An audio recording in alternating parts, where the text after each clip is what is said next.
I All am right. so excited to be talking to New York Times best-selling author Caroline Leavitt and her newest book, which is just, I can't say enough about. There it is, Cruel, Beautiful World. And thank you so much for talking to me today, Caroline, because I just finished your book yesterday.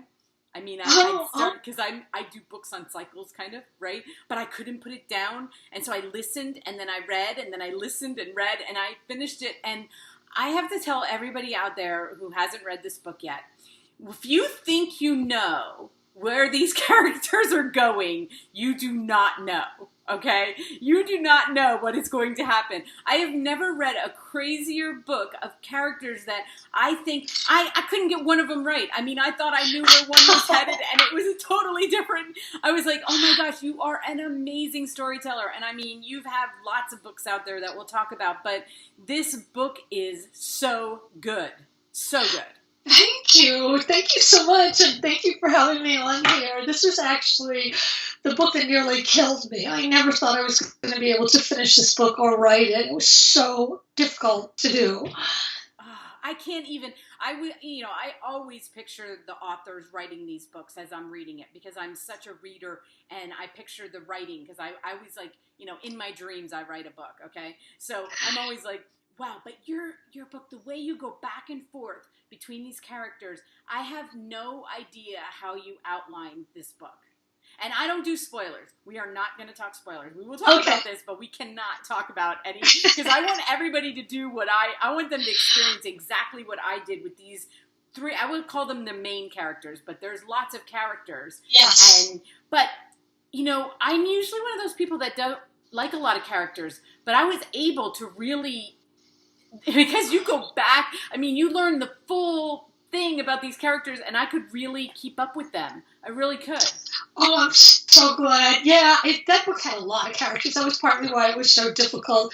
And a lot of times I didn't, before I start writing, I usually know where I want the character to end up, but a lot of times it doesn't really end up that way. I mean, I had a lot of trouble with the end. I did not know what was going to happen with the characters at the end until I was on my 18th draft. And then I thought, oh, yeah, wait a minute. This will work.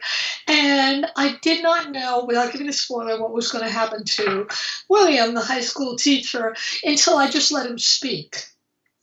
And I originally just did that it's a writing exercise I give my students or my clients, like, let the characters speak and just tell them to tell you what they don't want anybody to know. And I just got pages and pages, and all of a sudden I knew exactly what had to happen. And then I was able to write it. Yeah, well, and, he's the character you love to hate.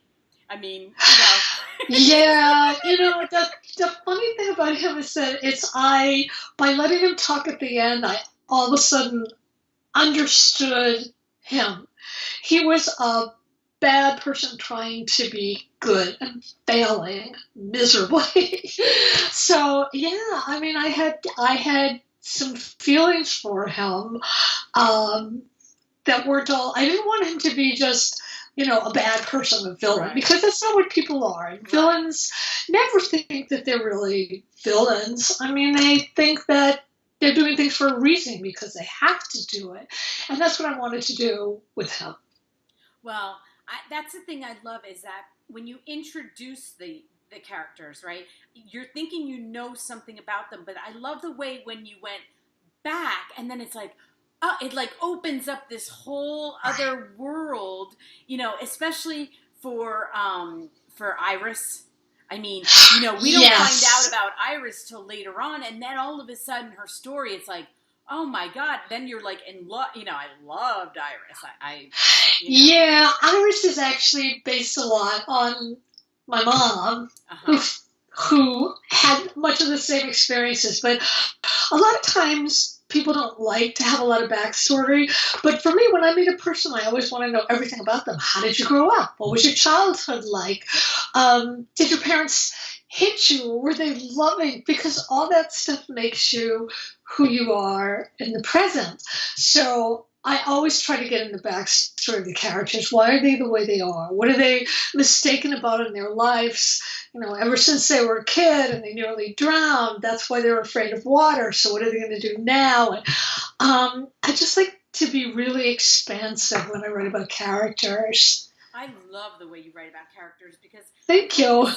Sometimes I'll read a book and be like, I don't even know that much. By the end of the book, I'm thinking I didn't really learn, quote unquote, that much about characters. About that character, or by the end of your book, I knew every character. I knew their story. I knew. Well, you did end it like. There were characters that I wasn't crazy about, and then at the end, I'm like, and when you find out, and then you had some things happen, Caroline, that I wasn't always happy about, I know. I'm not always in complete control. That's the truth. But, hence the title, Cruel, Beautiful World, right?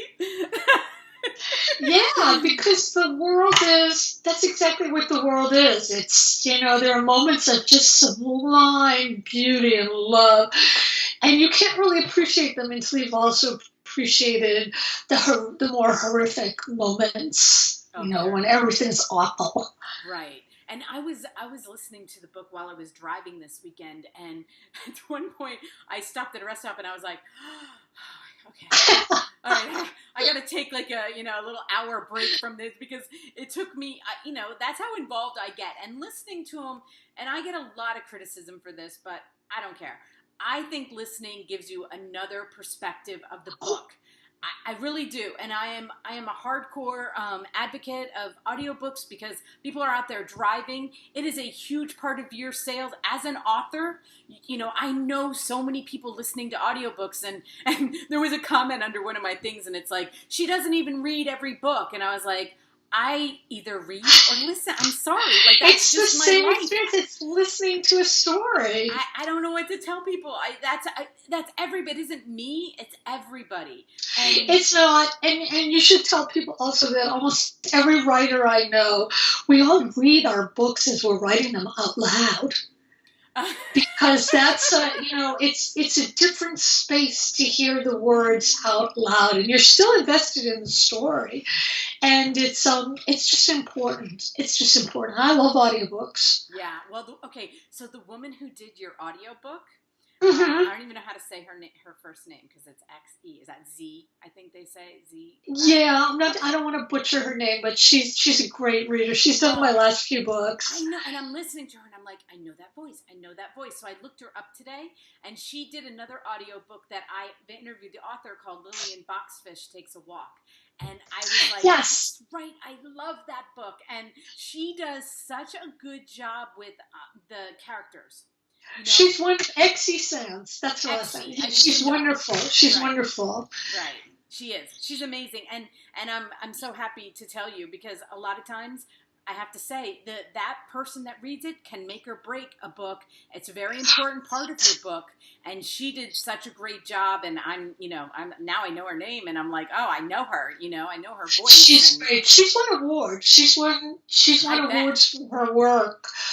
Because she's won awards for the last 2 books of mine that she read because she just did such a great job. Oh, she's read other books of yours. Okay, so let's just talk about like your life. You write so much, okay? And I love your blog. So, okay, just so everybody knows, this is like your 9th or 10th book, right? Well, no, I'm working on my 12th book now. I couldn't believe it was my 11th. Okay, so because I went through them, I got the list like kind of in order, and these books have gone on. I mean, you are a New York Times best-selling author. I mean, these books do so well. You've written so many, some of them on top of each other. I mean, that you're releasing books, and some of them have been opted for screenplay. But then you also, I saw on your website, you also write screenplays. So that's awesome. I do. But I think it's important to let you know that my first 8 books actually were failures. I mean, total failures. I've been doing this a long time. I'm old. They sold nothing, and nobody knew who I was. And my 9th book was Pictures of You, and it was rejected by my publisher on contract. They didn't like it. They said it wasn't special enough. And I thought, well, that's it. My career's over. Like, if you have 9 books and you've never sold anything and nobody knows who you are, that's it. But a friend of mine knew an editor at Algonquin and said, I'm going to show her the book. And they wanted to buy the book. And I said, are you sure? I feel like I have to tell you the truth. I don't sell books. Nobody knows who I am. And they laughed and they said, oh, you will now. And they took that book and they made it a New York Times bestseller its first month out. So it's very, very strange to be, to go from no success to big success. But in a way, I'm glad that I had to wait for it, because now I have no delusions about fame or the whole publicity machine. I just feel like, okay, good. It's selling enough so I can write my next book. And, and I know that fame is a lot of luck and timing. And, I have a wonderful publisher, Algonquin Books, and a wonderful publicist. And they're just great. And that's what really sells a book. Yeah. Well, I know. And I don't know that I've ever talked to anyone who said, this is the first attempt at writing a book, or, that I've been successful. I don't think anybody really says that, because it's just not that easy. I mean, it is a process. And a lot of people say, well, my 3rd book in, I kind of understood what I'm doing a little bit.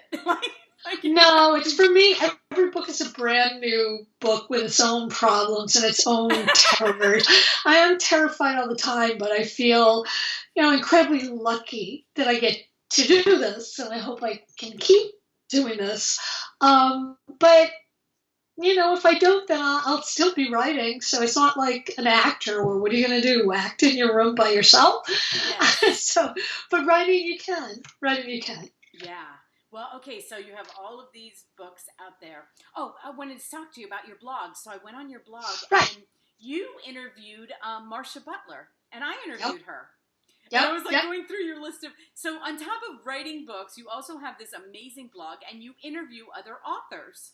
Yes, I think it's really important to give back to the writing community, because I was helped so much in my struggles, and sometimes I was not helped at all. I was even hurt by some writers, and I determined, you know what, if I ever get a chance to do anything for anybody, I'm just going to do it. And I had this blog, and I didn't want to write about myself, because I thought, oh, that's so boring. Who wants to read about that? And I thought, well, you know what, I'll give, because I'm a book critic, and I'm not allowed to review people who I know. It's considered unethical. So I figured, well, I can blog about their books.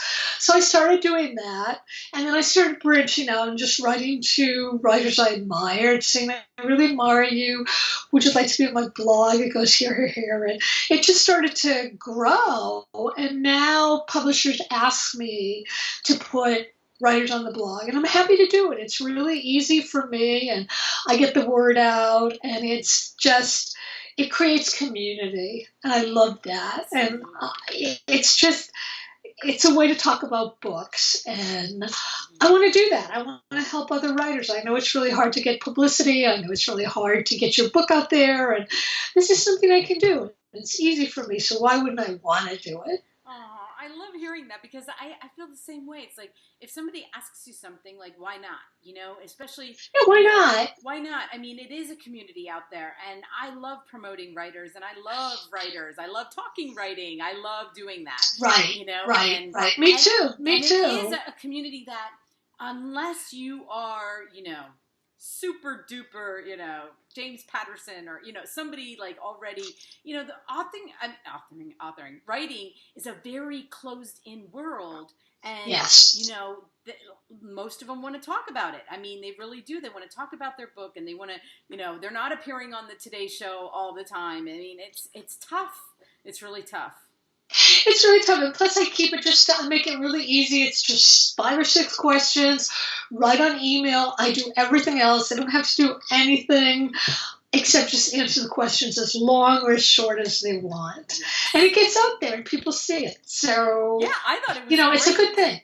Yeah, and like I said, I had interviewed her a couple of months ago. Her book was awesome. I loved her book. It's awesome. Yeah, it's really great. She's such a sweet person. I mean, she's so cool. Yeah, that helps too. Yeah.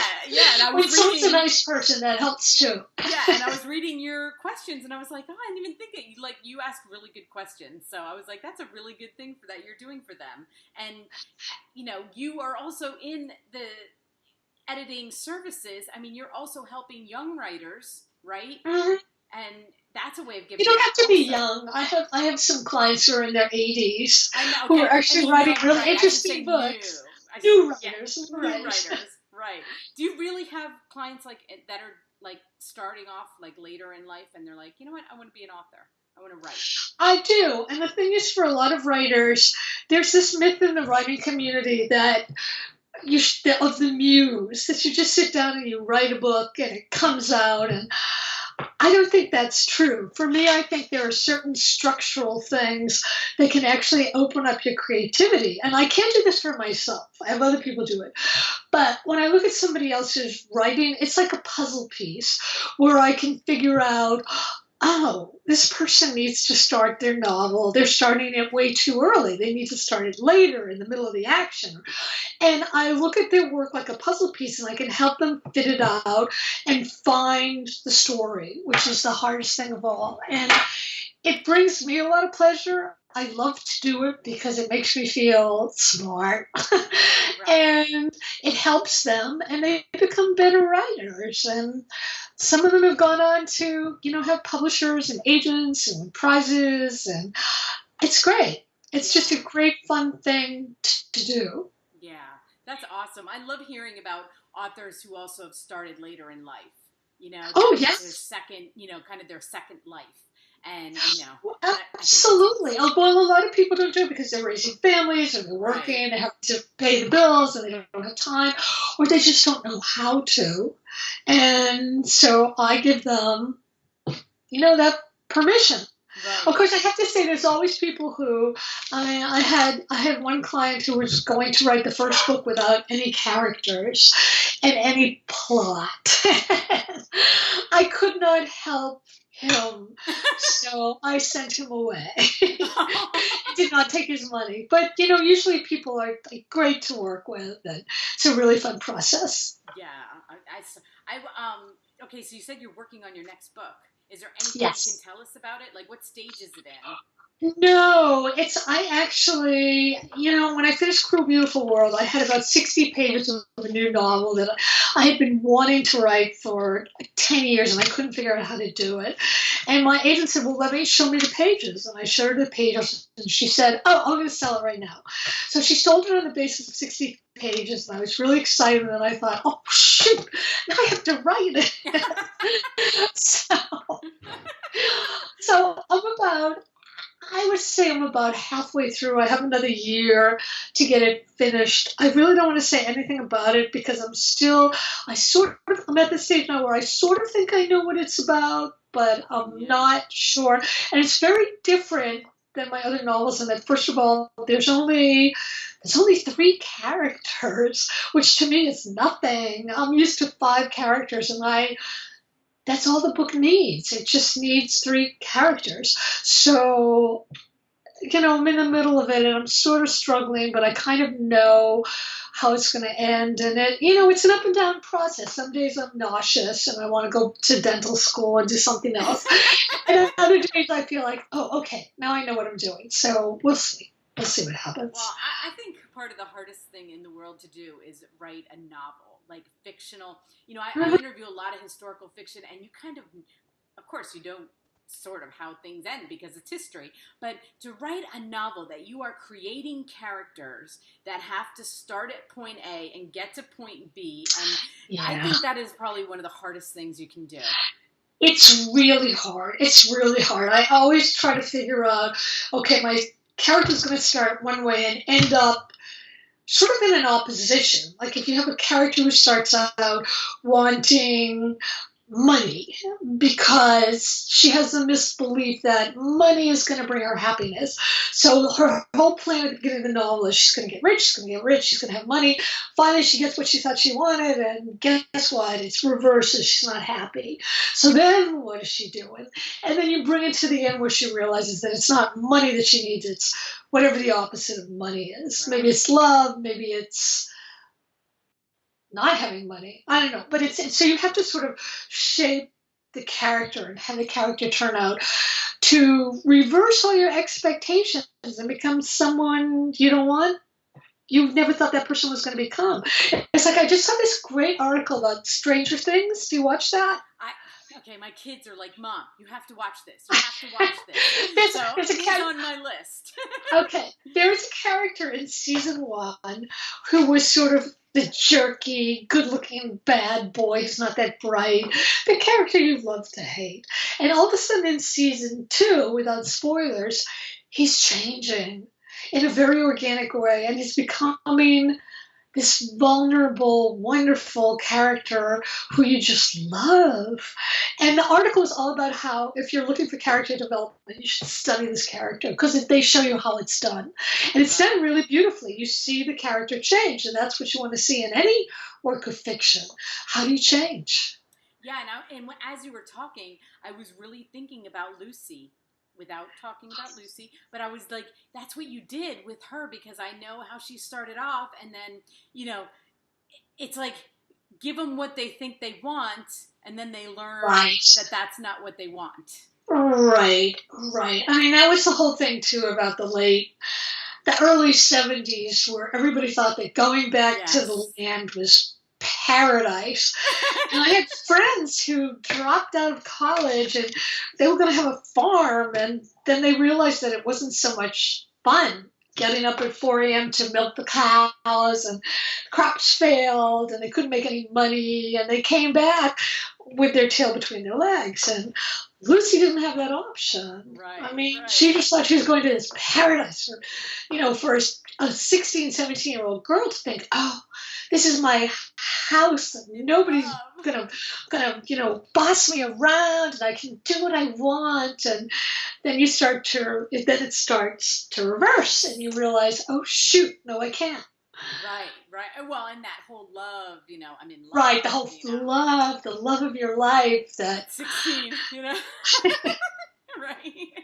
Yes, I loved her character. But anyway, yeah, I mean, you're just doing so much. I'm so happy I found this book. It was just, you always, to find something in fiction that actually, you look at your own life, and that is another difficult thing to do, but it made so much sense in my life. Like, I got attached to them, and as I saw them grow, I can be like I said, I got out of the rest stop, and I'm like, okay, take a deep breath. This is all okay. So, if you can make me do that, you've done your job, Caroline. Oh, I'm so glad. I hope I can do it again. Yeah, That's all I can say. You can. I know you can. You've got tons of success behind you, and every book is like a baby, right? I mean, you go on that journey. You never know. So did you get the cover, did you get any, was your opinion used for that cover? Because I love the cover of that book. Yeah, the funny thing about the cover is that I have cover okay. And I had an idea what I wanted for the cover, and they showed me this cover, and I said, oh my God, I hate it. Let's show the cover again, because I want everybody yeah, to and see she said, why? They said, why do you hate it? We all love it. And I said, I don't know. It looks like a romance. Doesn't look like literary fiction. And they said, yes, it does. And they said, sit with it. And so I sat with it, and then I was showing a lot of people, and everyone I showed the cover to said, oh my God, I love the cover. I love the smoke. I love the mystery of it. I love the typeface. So I finally said, okay. We'll go with that cover, and so that's the cover this day. But Algonquin does great covers. They really are good with that, and they do listen to me. I mean, if I said, "Oh, I really hate it," they wouldn't make me have a cover. I hate it, which I appreciate. Yeah.